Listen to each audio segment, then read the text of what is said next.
Вы когда-нибудь задумывались, сколько может стоить самая дорогая поездка на каршеринге?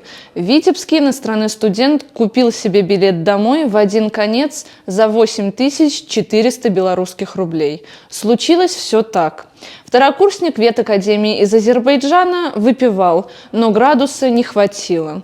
Решение пришло гениальное – взять каршеринг, чтобы сгонять за добавкой. Далеко уехать не удалось. Сотрудники ГАИ практически сразу остановили молодого человека. Результаты освидетельствования шокировали даже бывалых.